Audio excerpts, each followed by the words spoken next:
Hai teman writers, welcome back dan selamat datang untuk teman writers yang baru di channel ini. Semoga kita semua berada dalam kondisi yang terbaik supaya kita bisa meresonansi hal yang baik pula untuk sekitar kita.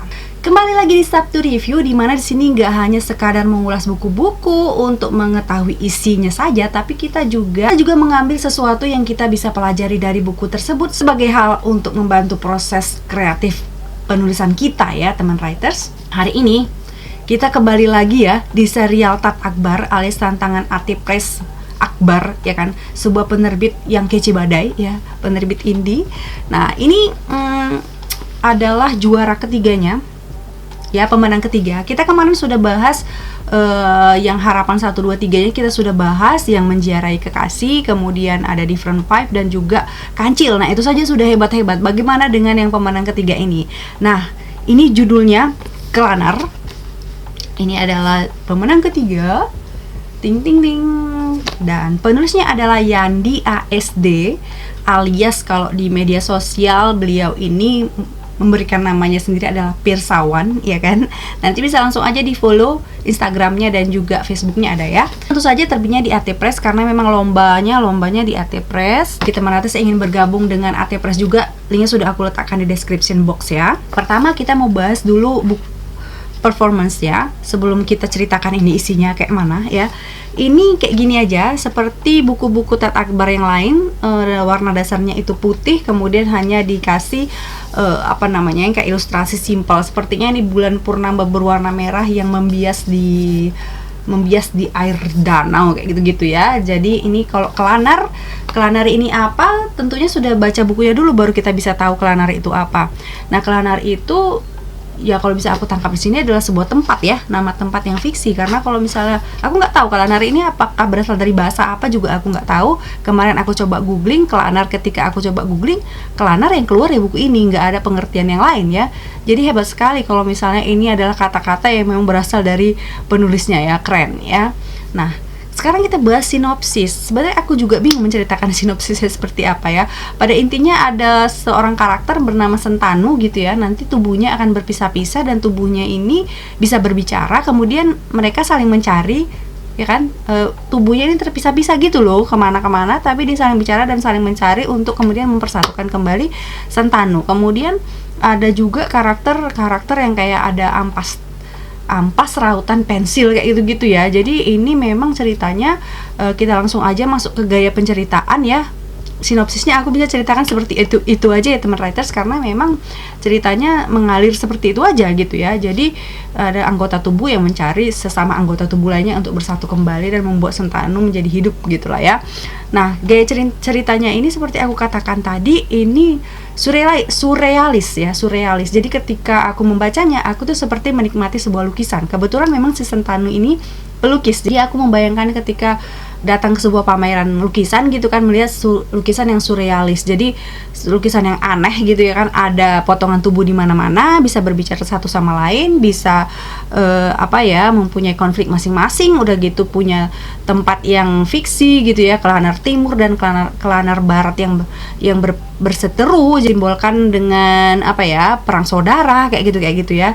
Jadi sebenarnya buku ini ya namanya surrealis, pasti berisi dengan simbol-simbol, kemudian berisi dengan setelah simbol-simbol berisi dengan metafor-metafor yang makna kiasan-kiasan. Jadi point of view dan plotnya ini, untuk khusus point of view-nya ada 2 ya jenisnya. Yang pertama dia pakai untuk selang-seling gitu ya, dia pakai first person point of view, yaitu seorang anak berumur 11 tahun. Kemudian yang kedua adalah third person, second person ya, point of view orang kedua untuk menjelaskan seseorang yang bukan seseorang ya, sebuah ampas rautan pensil yang berada di dalam stoples. Naratornya itu dari sudut pandang orang kedua menceritakan si yang ada dalam stoples tadi nih, ampas mungkin rumit ya bagi kalau mendengar ceritanya ini cukup rumit ya, ide ceritanya ini cukup rumit, tapi sebenarnya enggak loh. Kalau dibaca kita itu justru kayak berenang di dalam sebuah karya seni yang sangat kental gitu. Aku senang sekali, terutama di 100 halaman pertama itu kayak aku datang ke pameran seni, pameran lukisan gitu, menikmati hal-hal karya-karya yang aneh-aneh dari pematung, misalnya dari lukisan kayak gitu. Nah ini bentuknya buku gitu ya. Jadi kalau aku bilang, kalau misalnya teman writers mempunyai keyakinan bahwasannya sebuah novel yang bagus itu adalah novel yang sudah bisa difilmkan, menurut aku novel yang paling bagus adalah novel yang tidak bisa difilmkan. Ini adalah salah satu contoh novel yang menurut aku tidak akan pernah berhasil difilmkan. Bukan karena dia jelek, tapi karena terlalu bagus. Soalnya nanti bisa merusak, ya kan? Bisa merusak. Jadi kalau misalnya aku baca dari misalnya ini cerita plot lagi ya, balik. Maaf ya kalau misalnya sekarang ini review terlalu absurd, terlalu langkah sana ke sini karena memang bacaannya mempengaruhi aku gitu ya. Ini diawali oleh seorang karakter aku tadi dari sudut pandang orang pertama, first person point of view. Bagi teman writers yang belum mempelajari first person point of view atau sudut pandang dalam novel, ini sudah kita pernah buat videonya ya. Langsung aja berkunjung ke situ. Maaf promosi sebentar ya. Jadi di sini karakter aku itu menjelaskan tentang mamanya yang memberikan makanan bangkai tikus yang busuk. Kemudian tapi si anak itu sukanya ekor cicak goreng sama kecoa goreng. Jadi memang kalau misalnya bagi sebagian teman writers yang membacanya secara harfiah itu pasti menjijikkan. Tapi aku tidak membacanya secara harfiah, ya kan? Berhubung karena tadi menikmati seni, maka aku membacanya secara kiasan. Jadi menurut aku dia ini dari suka hati pembaca ya, terserah pembaca caranya kayak mana dan interpretasinya terhadap sebuah tulisan itu terserah. Jadi kalau aku interpretasinya ketika hubungan antara anak dan ibu tadi, orang tua itu memberikan sesuatu yang lebih buruk daripada yang disukai oleh anaknya ya, bangkai tikus. Jadi misal bisa jadi itu tontonan, bisa jadi itu pandangan hidup gitu kan. Jadi menurut aku bangkai tikus itu adalah pandangan hidup yang buruk yang diberikan kepada anaknya. Nah, penggambarannya ini dan kata-katanya, diksinya mengalir sangat indah sekali ya, walaupun beberapa mungkin merasa jijik, tapi bagiku ini kok merasa indah ya. Aku nggak tahu yang salah di mana sama otakku atau bagaimana, tapi menurut aku ini adalah sebuah karya yang indah walaupun berisi tentang hal yang menjijikkan, gore-gore ya kan, gore maksudku, berdarah-darah ya kan. Nanti ada kejadian di mana Sentanu waktu berpisah tubuhnya itu memang sangat menjijikkan sekali kalau kita bacanya secara harfiah. Jadi aku sarankan untuk teman atas bacanya jangan secara harfiah, tapi langsung bermain di otaknya itu hanya simbol-simbol dalam kehidupan ini. Jadi misalnya kayak simbol-simbol atau metafor yang dijelaskan antara Kelanar Timur dan Kelanar Barat, menurut aku ini sangat relevan dengan kehidupan kita sekitarnya ya. Terjadi perangan saudara gitu karena hanya perbedaan pandangan gitu, jadi berperang kayak gitu kan. Dan peperangan itu selalu menghancurkan, menyedihkan gitu, yang merugikan, dan itu sangat digambarkan jelas sekali di Kelanar Barat dan Kelanar Timur ini tadi, dan juga beberapa simbol-simbol yang lainnya yang menurut aku menambah keindahan dari karya ini. Keren sekali. Tapi kemudian mengenai plot itu lagi tadi, memang pada 100 halaman pertama itu aku sangat menikmati sekali. Gayanya itu memang sangat tetap surrealis sehingga kita bisa kayak tadi menyelami di danau yang warna-warni yang aneh gitu ya, dunia yang aneh gitu. Tapi kita bisa menikmatinya. Tapi kemudian di 100 selanjutnya ketika ada perseteruan domestik antara Meranti dan siapa tadi, Selasih ya, minuman yang ada di es itu. Ya, di es timun ya. Itu jadinya kayak udah realistik ya, bukan lagi surrealis. Jadi kayak kehidupan yang biasa gitu. Bagi aku yang sudah mulai menikmati cita rasa surrealisnya ini, jadi kayak agak terganggu di situ. Nah itu.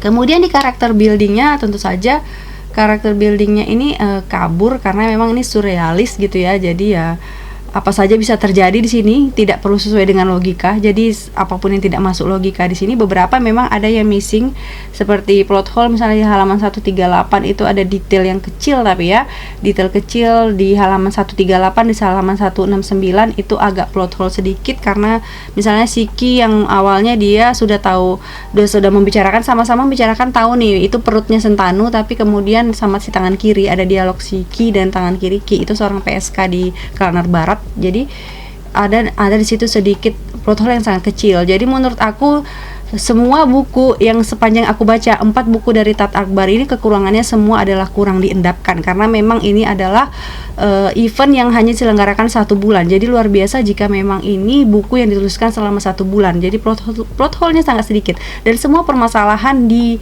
Tat Akbar ini hasilnya itu terdapat di situ, kurang pengendapan.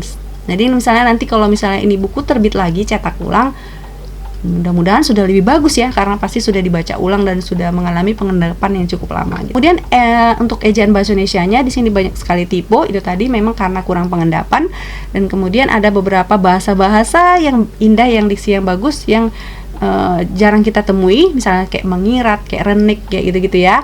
Teman writers bisa pelajari atau memperkaya hasanah vocabulary teman writers dengan cara membaca buku lain. Dan contohnya yang recommended ini adalah buku Kraner, karena aku rasa gaya diksinya sangat, walaupun jarang kita dengar, tapi kok mengalir ya, enak dinikmati gitu, nggak terlalu rumit, nggak terlalu bikin kita nggak cocok ini, kan ada gitu ya, karena sok-sok mau diksi yang keren-keren dimasukkan aja asal-asalan, tapi jadinya nggak cocok gitu ya kan. Nah, terus aku temui, balik lagi ke gaya cerita, di sini ada dialog yang misalnya dialog si kaki kanan dan kaki kiri itu pakai pakai si kaki kanan kalau nggak salah kaki kiri ya, atau terbalik ya gitu ya di antara dialognya itu. Kemudian misalnya orang-orang yang ada di Klaner, di perbatasan, di sebuah tempat yang namanya kenyataan. Aku suka nama-nama tempat yang dibikin di sini. Ada namanya kenyataan, itu sebuah tempat netral ya kan. Kalau Klaner Barat dan Klaner Timur itu kan berseteru, tapi ada sebuah tempat netral namanya kenyataan, dan ini sangat membuat kita bisa menjadi ini semacam metafor lah ya, simbol gitu. Nah, terus di situ orang-orangnya bacanya pakai GGGG. Aku ini jadi teringat karyanya Mbak Ziggy ya, yang ikan berenang di langit. Nah, itu gitu dia. Karakternya punya gaya bahasa sendiri yang aneh gitu ya. Jadi aku teringat, kayaknya itu mungkin bisa jadi terpengaruh oleh buku itu ya.